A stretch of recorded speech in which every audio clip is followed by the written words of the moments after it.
Also, apparently inside the book is either knowledge of or direct quoting of the letters that were exchanged between King Charles and Meghan. Pretty obviously his source for that is not going to be the King of England.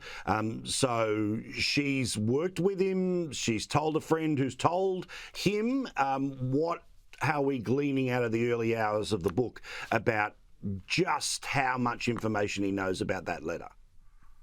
Well, very interestingly enough, I mean, Amy Scobie gave an interview to the Sunday Times here over the weekend, and he was hitting back at that moniker of the Sussex's cheerleader, sort of saying that he didn't appreciate it. But I mean, that's there to be seen over the last couple of years, isn't it? He has been the cheerleader in chief, and I think that the issue of as I said, the characterizations that he's put forward talking about this letter that Meghan apparently wrote to the King is really raking over old coals, isn't it? We thought we'd heard the last of the race row. If you remember, as most people will, that unprecedented statement from the late Queen saying recollections may vary, that Meghan may have been mistaken in her assessment of what was said to her at the time. Maybe that was dealt in-house, an outside law firm called in to Buckingham Palace, and we hadn't heard any more of it. However, the fact that now it's not just one royal, it could be two, it could be another member of the household,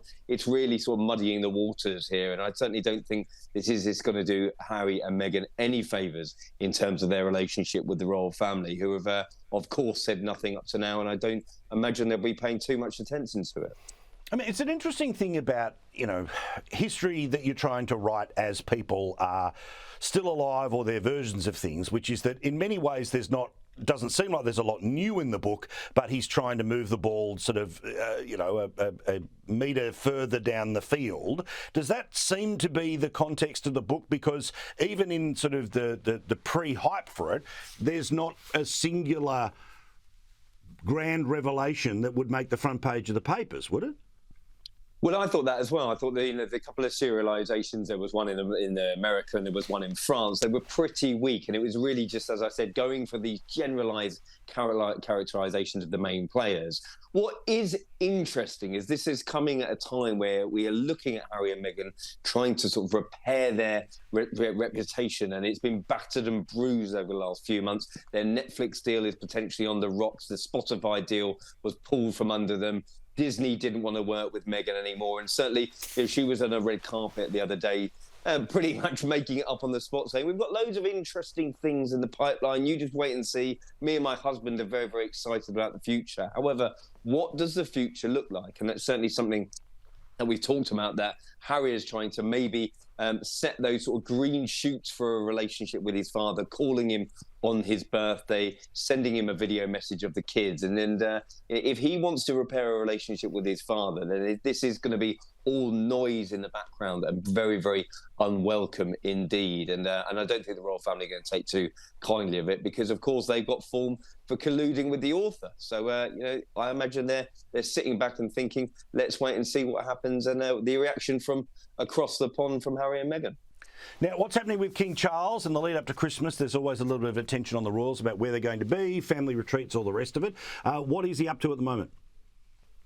Well, I'll tell you one thing with Harry and Meghan. There is a possibility, and I wouldn't say necessarily that they definitely won't be invited for Christmas, because there is a possibility that the King may open the door to them and say, come over and spend Christmas with us. But the only reason that would happen is if William and Kate decide to spend Christmas with the Middletons, because I can't see the two brothers sitting across the dinner table waiting to sort of carve up the turkey together, because there might be a bit of a punch up rather than a carve up on Christmas Day, because their relationship is still pretty fractured. So I can imagine it's still in the gutter. People talking to me the fact that William wants nothing more to do with his brother. The King is trying to get on with things. He's in through the first transitional year now. He's going to have a big 2024. There's going to be trips, obviously, to Canada, hopefully to Africa, and hopefully I'll get to come down under with him to come and see you guys, because that is definitely long overdue for the King, and I think that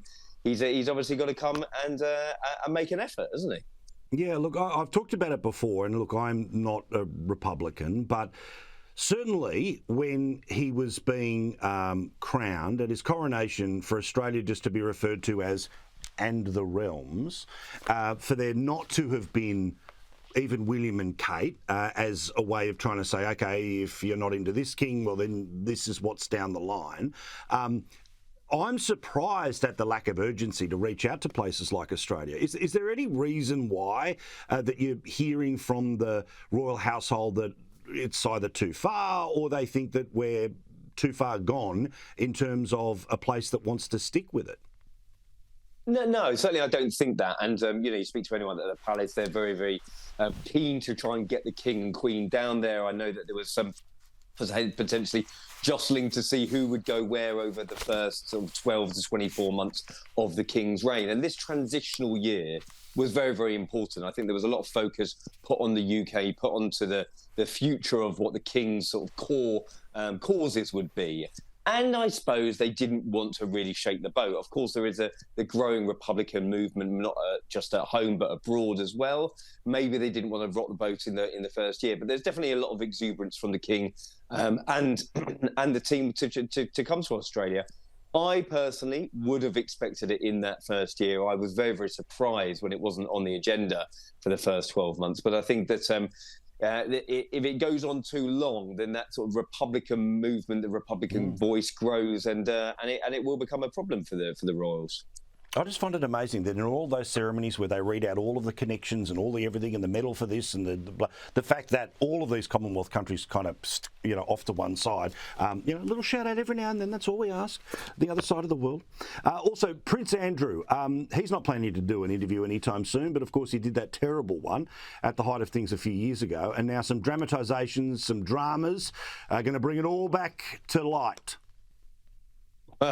If you hadn't had enough of the bombshell that had gone off after the BBC Newsnight interview, where it's going to be repeated, and well might he be watching it behind the sofa and sort of behind his eyes, because this is going to be very, very uncomfortable viewing for not only him but the rest of the royal family. As I say, drudging this up once again, that incredible interview by BBC Newsnight, Emily Maitlis, and it's going to be dramatised not once but twice. Netflix and Amazon vying for the main spots. We've got Emily Maitlis played by Gillian Anderson and Ruth Wilson. It's going to be two sort of big blockbusters going head to head, and I think that when we revisit it, we still can't believe how incredible that was. I mean, it sent shockwaves through the royal family. We're talking about it years later, led to that incredible multi-million-pound payoff from Prince Andrew to his sex abuse accuser, so he didn't have to face her in court, and of course has led to his complete exile from the royal family. And I still think he's the only person in the world who believes he's still got a role to play within the royal family and within royal life. But this might just be one of the other final nails in the coffin for Prince Andrew when everyone gets to see these two dramatisations. And geez, I tell you what, isn't it extraordinary that they've been able to find not one but two actors who don't sweat? Well, it's incredible, isn't it? I mean, when you look at the rosters, surely there wouldn't have been too many, but fair play to the casting directors, I suppose. Yeah. Imagine the bar. Okay, do you look like him? Do you sound like him? Now, do you sweat? Russell, thank you very much. Look forward to reading your stuff in the Mirror. Good on you, mate. My pleasure. Cheers, Paul.